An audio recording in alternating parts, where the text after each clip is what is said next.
Awesome. Good day. A huge welcome to located in Washington, D.C. My name is Sarah Schaefer, and I am the Director of Communications and Congressional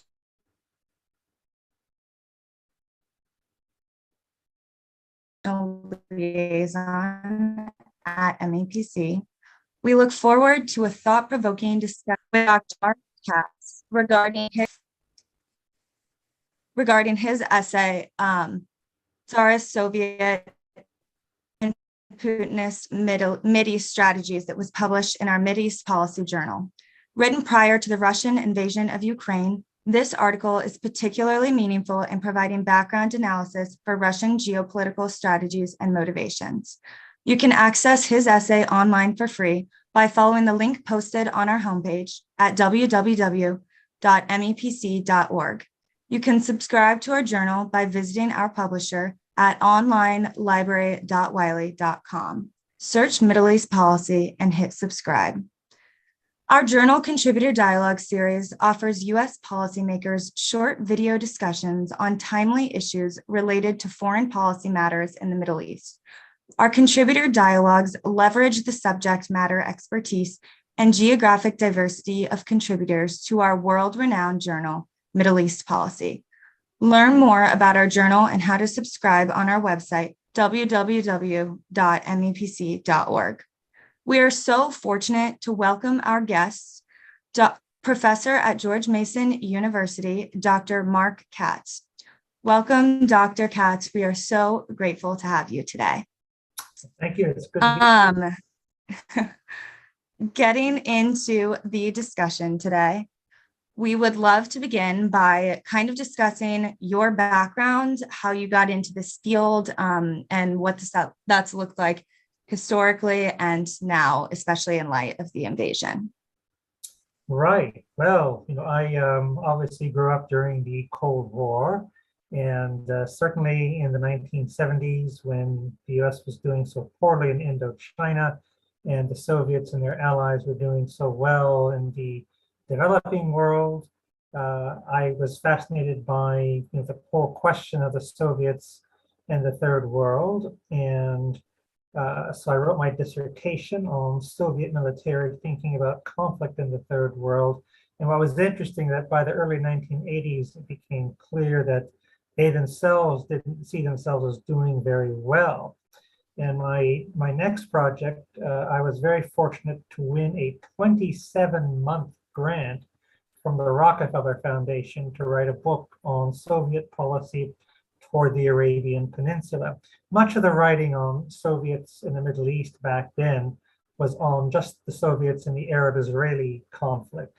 Now that, of course, was very important, but what struck me was that there was more to the Middle East than just the Arab-Israeli conflict. And so I got this fellowship, was able to travel to the Arabian Peninsula countries as well as to the Soviet Union. And that subject has stayed with me, ever since. And even in the 90s, when Moscow was less involved in the Middle East, it was just a subject that was, to me, compellingly interesting. And of course, with the coming to power of Putin and his steady buildup of influence in the Middle East, to me, it was just absolutely interesting, and that he did so in a very different way than the Soviets did. The Soviets, who were a revolutionary power, who were interested in sort of overthrowing America's allies, whereas Putin's strategy was to have good relations with everyone, including each and every one of America's partners in the Middle East. And he's been very successful at that. You mentioned, building off that exact point, you mentioned in your piece how Putin is able to use the region to also ally with allies of Western countries, such as the United States. The Middle East has been regarded as an area where Russia can compete with Western powers, therefore.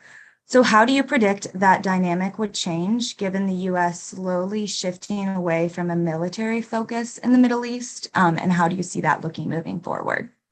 Right. Well, that's certainly the argument that one hears, is that, with the increasing American concern about China, the US is less interested in the Middle East. And of course, now with the war in Ukraine, that distracts us further from the Middle East. But, just remembering what it was like during the Cold War, when our main adversary was the Soviet Union, it was our adversary everywhere, including in the Middle East. And it strikes me that if China really is the great power competitor that people are saying, it's also going to be our main adversary everywhere, including the Middle East. And so the US needs to be just as concerned. And of course, now with both Russia and China active in the Middle East, it strikes me that the Middle East is part and parcel, whether we like it or the Middle East likes it, of our competitions with both China and Russia. Excellent. Very interesting. And also in light of that, how do you predict Russian setbacks, especially the prolongment of the Ukraine invasion, would impact Russian policy in the Middle East, specifically in relation to the United States and China also being involved in the region, as you mentioned? Well, what we've seen in the past was that the retrenchment of Russia during the 1990s, it wasn't just a one-off event. That if we look back to the Tsarist era, the Soviet era, what we find is that the Russians have been active in the Middle East, but that whenever they experience greater problems either in Europe or of course inside their own country, they seem to pull back from the Middle East. And in other words, as important as the Middle East is to them, obviously, I think Ukraine is more important. And so it strikes me that what we might be seeing is the beginning of a less Russian attention to the Middle East. In other words, will they be able to prosecute the war in Syria as aggressively as they have? Their competitions with Turkey, both in Syria, Libya, even the Caucasus itself. In other words, that so long as they're so engaged in Ukraine, it strikes me that this is going to serve to limit their actions in the Middle East. And obviously, this has now the U.S. Personally, I think that the argument that the U.S. has pulled back from the Middle East is that certainly since the height of the war on terror, that's been the case. But if you look at the US position in the Middle East at the end of the Cold War, we basically have the same allies then as we have now. In other words, it strikes me that what we're seeing is not a withdrawal, US withdrawal from the Middle East, but sort of a pullback to its more natural position there with its more likely set of partners. Now, obviously, our relations with those partners are complicated, but they were complicated in the past too. So to me, it feels more normal. I think the difference now is the rise of China. That this is a country that obviously it buys so much petroleum from the Middle East that it's going to be more and more of a player. And it strikes me that probably the most likely beneficiary of Russia's distraction in Ukraine is going to be China at some point. Very, very interesting and a great point. With the distraction in Ukraine and Russia's focus on that rather than the MENA region, what priorities would you say lie in Russia's relationship with the Middle East? For example, would you say economics? Would you say political relationships? Deterring the West? Where would you say their priority lies in light of now limited priorities? That's a good question, because as we've often seen in the past, the Russians seem to pursue numerous goals, some of which compete with one another. And I think that the Middle East has always been a place that Russia has seen as an arena of competition with the West, but the Russia has also pursued competition with various Middle Eastern actors as well, including some of those that it would like to cooperate with against the West.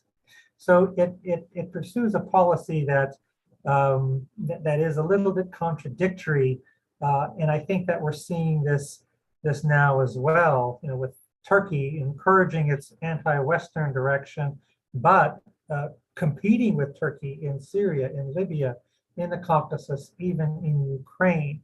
And one wonders how long you can sort of keep this compartmentalized. I think also, with Iran, with the side supporting Assad having done pretty well now, it strikes me that there could be more of a competition for influence in Damascus, and with the Russians less focused on Ukraine, it strikes me that Iran might in fact have more of an advantage here than it has in the past. So I think that, and the Russians don't really want to have to make a choice. In other words, that they want to support anti-Western governments, but they really want to have good relations with the pro-Western ones that they've established, because they have more money to buy things from Russia. And so I don't think that and they like the fact that the US doesn't have the best of relationships right now with either Saudi Arabia or the United Arab Emirates. And they're especially happy about their amazingly cooperative relationship with Israel, which I think more than anything, sort of serves to limit, how actively the U.S. can push against Russia in the Middle East, because one of America's, closest partners seems to see partnership with Russia. But the Russian line in the Middle East to America's allies is that if you're afraid of Iran, isn't it better that Russia is in the region also to keep it in check? Because if we're gone, there's nothing standing between you and Iran except the Americans, and you don't think that they're so reliable anymore. And I think that a lot of Middle Eastern audiences have bought this. Very true, very true. And especially considering Iran in the region, how would you believe that the current conflict will impact the nuclear deal? Because could there be more Iranian power, Russia less likely to offset it, or more likely? What would your analysis be on that, given their general strategy in the region? Right. Well, what we saw, earlier this year was that the Russians were, right after the war in Ukraine started, that they wanted to make a condition of signing off on the resumption of the Iranian nuclear accord, that the sanctions that the West was imposing on Russia regarding Ukraine not apply to Russian trade with Iran. And what was interesting was that the Iranians made clear that they weren't happy with this. In other words, that if there's an agreement that Iran can reach with, well, the US in particular, then the Iranians don't want the Russians getting in the way.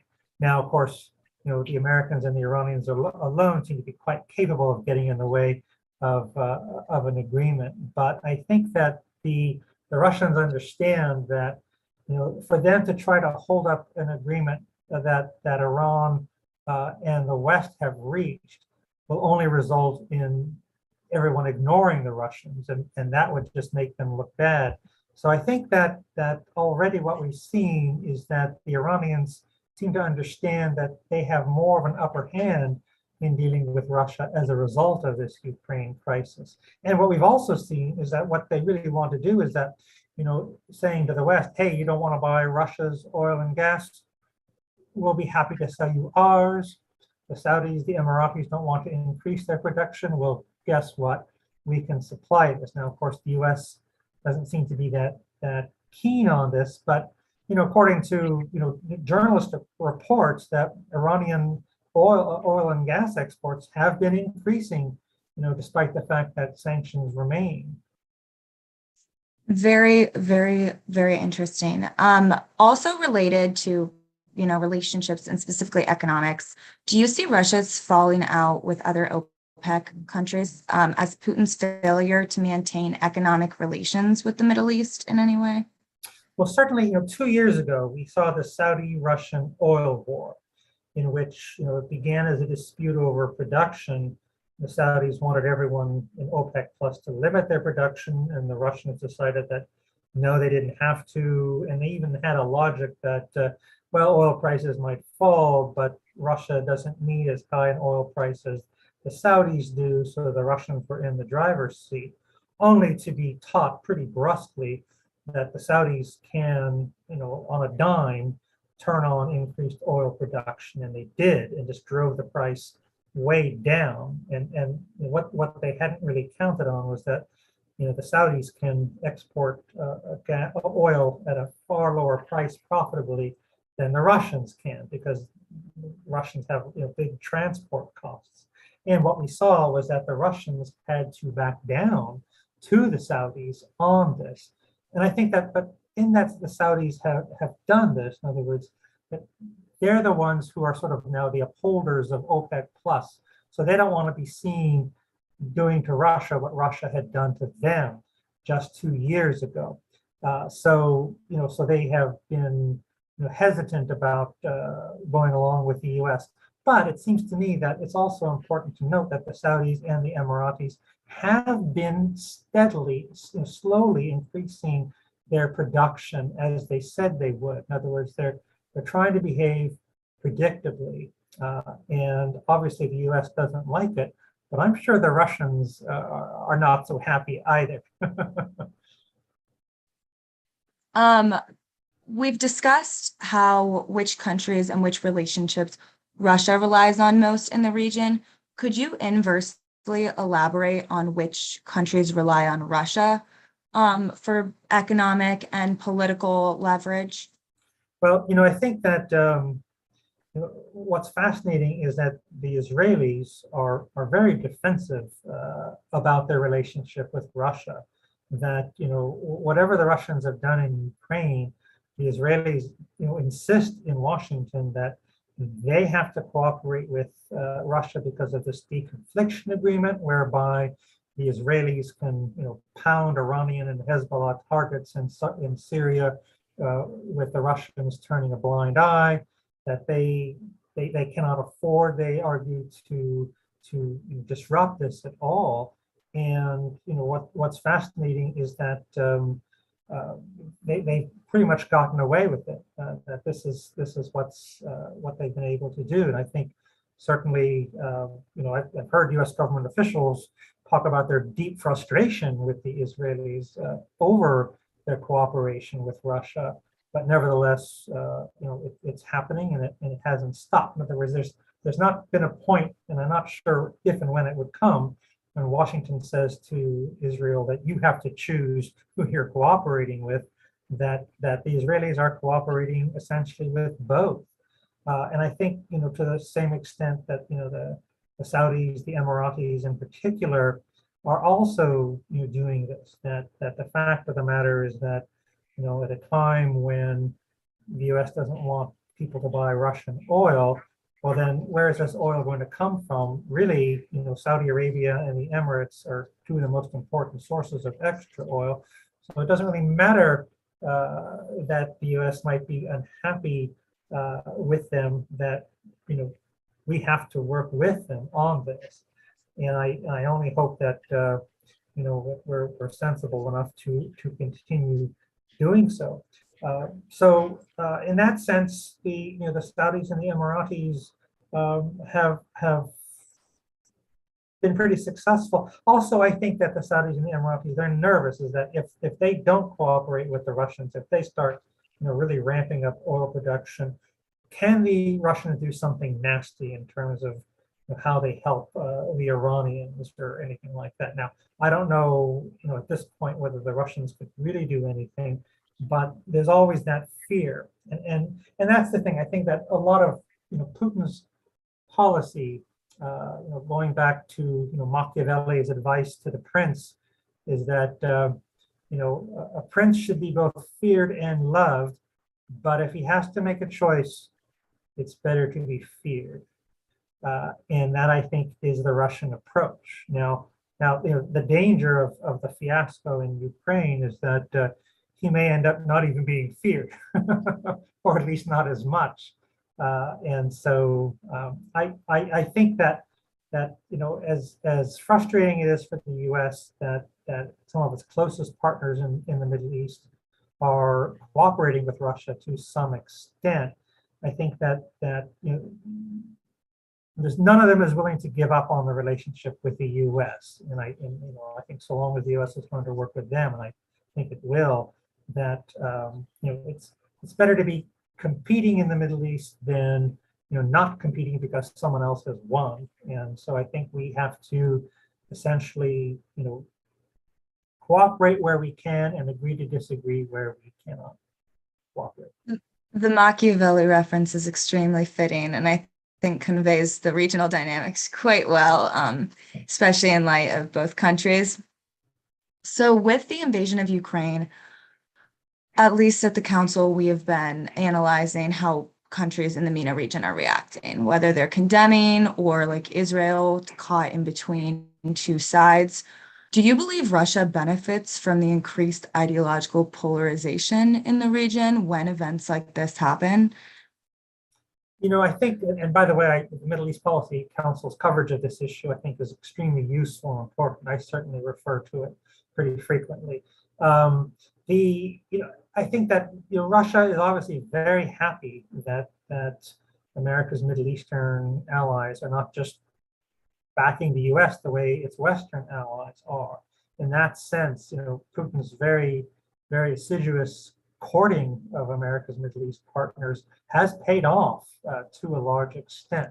In other words, would he prefer that they all support Russia unequivocally? Of course, but he's happy to have what he has, and I think that but there's a lot of Middle Eastern dynamics as well, and certainly I know my Middle Eastern students at George Mason. What really bothers them is that why are America and the West so very concerned about the suffering of Ukrainians and not so much about the suffering of Yemenis and what happened in Afghanistan, what happened in Iraq? In other words, that these populations have experienced something pretty similarly traumatic and have done so over a much longer period of time, but we don't see the West as being as concerned about them. And so I think that this is certainly in terms of America's relationship to public opinion in the Middle East, that this is a problem. And it's one that I'm not sure, that this administration is even recognizing very seriously. And I think that's a real mistake. In other words, what it looks like is that, we're concerned about Europeans, like us, and not so much about people who are not like us. And that I think is highly unfortunate. And you've touched on it a bit in how the Russian invasion could distract Russian policies and thus give the opportunity for China to enter the region more powerfully. Would you say that Russia and China see each other as similar competitors as the United States sees itself to Russia and China? And can you elaborate on that dynamic? Well, right now, I think what they have more in common in terms of trying to weaken the U.S. But as we saw, back in the 1970s, the weaker the U.S. appears to be, that this can often lead to conflict, or this can lead to conflict or different interests between Russia and China. And I think that certainly, a lot of, don't really get to speak with Russian scholars now since the war began, but before then, even right before then, pretty senior Russian commentators on foreign policy were talking about how the current good relationship between Russia and China probably can't last longer than 15 years. In other words, right when Putin was supposed to finally leave office, that the good relationship is the Putin-Xi Jinping relationship, but that China is just getting stronger and stronger, and Russia, of course, now with this war in Ukraine, getting weaker. And so I think that a lot of Russians are concerned. And I think what they also hope is that, at whatever point that Russia decides, or another Russian leader decides that China really is a threat, that they'll be able to just pivot and cooperate with the West despite everything that's occurred in the past, because China is a threat to the West, and so it'll want Russia as an ally. I don't know if that's going to occur, but it strikes me that Russians have this in mind, that China is going to be a competitor in the long run if it isn't right now, and that they're not going to be the ones to initiate the competition. In other words, that they're not going to do anything to annoy the Chinese. They're going to wait for the Chinese to annoy them. So far, the Chinese have been careful not to, but a lot of Russians think that this day is coming. Very, very true. And finally, for our last question, I think it's easy to ask, what has changed after the invasion, and easy to ask how this makes policies different and regional dynamics different. But it's notable that your article in Middle East Policy Journal was published in, I believe, spring 2020, correct? Yeah. And so I would like to ask you about how the Russian invasion of Ukraine reflects continued policy trends and strategy trends, whereas it's not this major development, but actually how you see that being linear in policy. Right. Well, to me, I just reread that article this morning, and what struck me is that what I talked about at the end was that it seems that Putin has been very successful in the Middle East so far. He's avoided the setbacks that the Tsars and the Soviets faced, but he's only been in power some 20 years. The Soviets were in power some 70 years, and Tsarist Russia some 300 years. The declaration of the Tsardom, as opposed to just being the Principality of Moscow, and that lots of setbacks occurred. And it strikes me that again, in other words, that usually events in Europe or in Russia itself have led to a pullback in the Middle East. Every now and then, an event, a failure in the Middle East, but more for the most part, their policy in the Middle East has not really failed so much as it's had to wind down because of problems elsewhere. And it strikes me that this war in Ukraine may be another such instance. In other words, that this may be another part of the pattern of an event that forces Russia to not be as active as it would like to be in the Middle East. Now, who knows how long the war in Ukraine is going to last, if there could be some kind, if the war comes to an end sometime soon, that I would expect to see Russia's activity in the Middle East return pretty quickly. But if this drags on, or if it leads to more problems, as I kind of think it might, that we're talking about, possibility of domestic problems for Putin, if not so much the population, being in a position to rise up. Certainly the people in the security service, especially the armed forces, who he's imposed these needless losses upon, that they might well decide that enough is enough. And what we've also seen in Russian history is that when one leader succeeds another, he usually repudiates much of the previous leader's policy. And so I could see that a new leader in Putin, even if it's an autocrat, even if he's anti-Western, will suddenly decide that enough has been enough in Ukraine, and that there needs to be a period in which Russia develops its own economy and replenishes its armed forces. So in that case, I would think that Russia would want to pursue friendly relations with everyone in the Middle East, not undertake such adventures. I think the real question is, will they stay as involved in Syria or Lebanon? Much less farther afield in their activities in Africa and whatever in terms of the Wagner group. So I think that I don't know if it's a certainty, but certainly the war in Ukraine raises the question mark of whether this is going to be the beginning of another period of Russian retrenchment in the Middle East.